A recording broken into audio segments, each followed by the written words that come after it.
जाहिर तौर पर ये खेल बीजेपी का है। और उपेंद्र कुशवाहा कोई कल राजनीति में तो आए नहीं हैं। उपेंद्र कुशवाहा भी अपने आप माहिर राजनीतिज्ञ हैं और बहुत प्रभावशाली नेता हैं बिहार के। इसमें कोई शक शुबह नहीं है। तो ऐसा नहीं है कि भारतीय जनता पार्टी का यह खेल वो नहीं समझ पा रहे हों।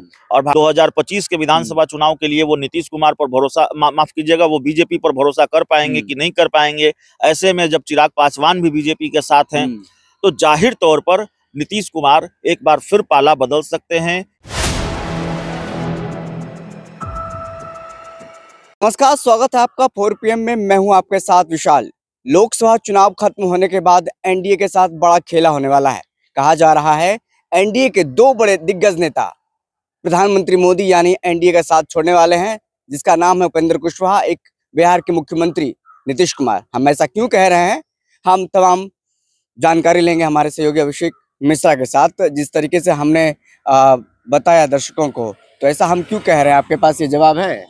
नहीं, जवाब तो है ही और जवाब देने ही आए हैं, दर्शकों को यही समझाने आए हैं। देखिए, दर्शकों को विशाल ये बात बहुत दिलचस्प लग सकती है कि हम ये बात कर रहे हैं लोकसभा चुनाव के दौरान, ये चर्चा कर रहे हैं, किसी तरह की कोई सुगबुगाहट नहीं है। और हम कह रहे हैं कि उपेंद्र कुशवाहा एनडीए छोड़ देंगे, हम कह रहे हैं नीतीश कुमार एनडीए छोड़ देंगे। तो ये बात हम क्यों कह रहे हैं? देखिए, बिहार में एनडीए में अंदर अंदर एक खेल चल रहा है और जाहिर है जब धुआं उठना शुरू हो जाता है तो उस धुएं को हम जैसे लोग पहले देख पाते हैं और उसके बाद हमारे अपने जरिए हम अपने दर्शकों को भी दिखाते हैं, समझाते हैं कि भाई देखिए क्या चल रहा है।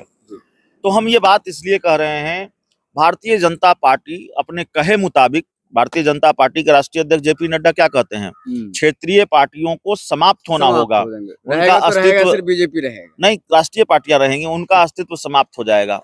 तो क्षेत्रीय पार्टियों को निपटाने का खेल क्या 2024 में भी भारतीय जनता पार्टी कर रही है? भारतीय जनता पार्टी वो पार्टी है विशाल कि नीतीश कुमार के साथ रहकर खेल किया 2020 में चिराग पासवान के सहारे। और वो बात छोड़ दीजिए, वो तो कथित तौर पर भारतीय जनता पार्टी वो पार्टी है विशाल कि जेडीयू के साथ गठबंधन था। 2020 का विधानसभा चुनाव बीजेपी ने जेडीयू के साथ मिलकर लड़ा था और दोनों मिलकर सरकार चला रहे थे बिहार में। और अरुणाचल प्रदेश में खेला कर दिया। जेडीयू के विधायक तोड़ लिए थे भारतीय जनता पार्टी ने, सबके सब विधायक तोड़ लिए थे। तो भारतीय जनता पार्टी वो पार्टी है। एक चर्चा जो है उपेंद्र कुशवाहा की हम चर्चा करेंगे। उपेंद्र कुशवाहा के बारे में चर्चा ये है कि ये, मैं कह रहा हूं चर्चा है, पवन सिंह अगर काराकाट लोकसभा सीट से चुनाव लड़ रहे हैं तो उपेंद्र कुशवाहा के साथ ये बीजेपी का खेल है। और पवन सिंह चिराग मॉडल की तरह इस्तेमाल हो रहे हैं। जैसे बीजेपी ने चिराग मॉडल इस्तेमाल किया था नीतीश कुमार के खिलाफ, उसी तरह भारतीय जनता पार्टी पवन सिंह के खिलाफ चिराग मॉडल का इस्तेमाल कर रही है। यानी कि पवन सिंह को भारतीय जनता पार्टी का समर्थन प्राप्त है, भारतीय जनता पार्टी का संरक्षण है। और तब वो उपेंद्र कुशवाहा की मुश्किल बने हुए हैं, तब वो काराकाट की लड़ाई में कूदे हैं।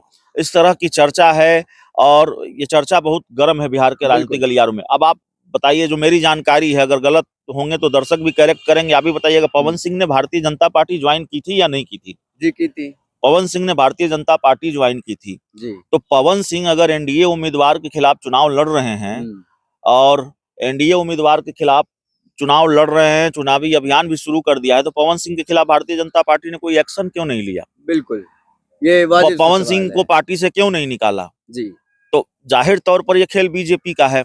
और उपेंद्र कुशवाहा कोई कल राजनीति में तो आए नहीं हैं। उपेंद्र कुशवाहा भी अपने आप माहिर राजनीतिज्ञ हैं और बहुत प्रभावशाली नेता हैं बिहार के। इसमें कोई शक शुबह नहीं है। तो ऐसा नहीं है कि भारतीय जनता पार्टी का यह खेल वो नहीं समझ पा रहे हों और भारतीय जनता पार्टी जो खेल कर रही है उससे उपेंद्र कुशवाहा अनभिज्ञ हो, अनजान हो।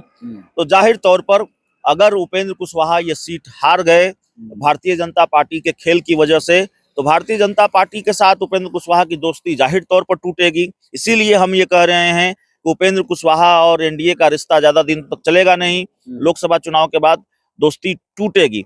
यही खेल बीजेपी नीतीश कुमार के साथ कर रही है और नीतीश कुमार का जो कैलकुलेशन था या जेडीयू के बड़े नेताओं का जो कैलकुलेशन था कि हम भारतीय जनता पार्टी के साथ चले जाएंगे, भाजपा के साथ चले जाएंगे, तो वो जो 16 की 16 सीटें हैं वो बच जाएंगी, हमारा स्ट्राइक रेट बच जाएगा और उतनी संख्या में सीटें हम जीत कर आ जाएंगे। ये कैलकुलेशन गलत साबित हुआ है। भारतीय जनता पार्टी के का जो संगठन है, उसका जो कैडर है, वो नीतीश कुमार का साथ नहीं दे रहा है। कई सीटों पर जो 2 चरण के चुनाव हुए हैं उसमें कई सीटें ऐसी हैं जहां नीतीश कुमार को बड़ा झटका लगा है। और अभी जो बात सामने आ रही है, अगर परिणाम उसी के अनुरूप हुए और वाकई नीतीश कुमार को झटका लगा है, परिणामों में भी ये बात सामने आ गई, तो फिर नीतीश कुमार भारतीय जनता पार्टी के साथ दोस्ती तोड़ेंगे। नीतीश कुमार की मजबूरी क्या है, आप इसको समझिए। नीतीश कुमार की मजबूरी यह है कि सीट रहेगी, साख रहेगा, तब पार्टी रहेगी। नहीं तो जेडीयू आज उस कगार पर खड़ी है कि कब कितने टुकड़ों में बट जाए, कोई गारंटी नहीं है। और जेडीयू अभी भी, जनता दल यूनाइटेड अभी भी जनता दल डिवाइडेड बनने की राह पर है, अभी भी जेडीयू कई टुकड़ों में है। लेकिन अगर सीटें नहीं आई, लोकसभा चुनाव में प्रदर्शन अच्छा नहीं रहा, तो फिर जेडीयू में एक बड़े विद्रोह की स्थिति हो सकती है, विस्फोटक स्थिति हो सकती है और जेडीयू टूट के कगार पर जा सकती है। आगे विधानसभा का चुनाव है, तो बहुत कुछ गवाकर बीजेपी के साथ रहकर नीतीश कुमार चुनाव लड़ रहे हैं और लोकसभा चुनाव में अगर बहुत कुछ गंवा दिया, सीटें ज्यादा लूज कर दी, तो फिर बीजेपी के साथ बने रहने का क्या मतलब होगा। 2025 के विधानसभा चुनाव के लिए वो नीतीश कुमार पर भरोसा, माफ कीजिएगा, वो बीजेपी पर भरोसा कर पाएंगे कि नहीं कर पाएंगे। ऐसे में जब चिराग पासवान भी बीजेपी के साथ हैं, तो जाहिर तौर पर नीतीश कुमार एक बार फिर पाला बदल सकते हैं, एक बार फिर वो अलग स्टैंड ले सकते हैं। और आप इस चीज को इस तरह से भी देखिए, लोग क्या कारण है, लोकसभा का चुनाव है, तेजस्वी यादव बिल्कुल आक्रामक नहीं है, नीतीश कुमार खूब आक्रामक हैं, परिवार पर टिप्पणी कर रहे हैं, कितने बच्चे पैदा कर दिए, हर भाषण में इस तरह की बात है। लेकिन गार्जियन है, तेजस्वी यादव कह रहे हैं मेरे अभिभावक हैं, मैं उनके बेटे की तरह उनके साथ रहा हूं, मैंने बेटे की तरह उनका साथ दिया है, मैं उन पर कुछ नहीं बोलूंगा। तो लालू यादव, तेजस्वी यादव को लगता है कि नीतीश कुमार को फिर इधर आना है। लालू यादव और तेजस्वी यादव ने अपना दरवाजा खुला रखा है। नीतीश कुमार अपनी तरफ से चाहे वो जिस तरह की बयानबाजी कर रहे हों, जिस तरह का बयान दे रहे हों, तो इसीलिए ये हमारा आकलन है।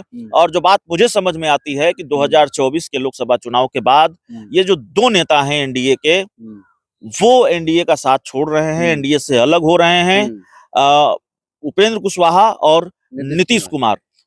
और ये बात साफ तौर पर, इसके कई कारण हैं जो हमने अपने दर्शकों को बताया भी है कि जो कैलकुलेशन था नीतीश कुमार का, वो गड़बड़ होता दिखा है।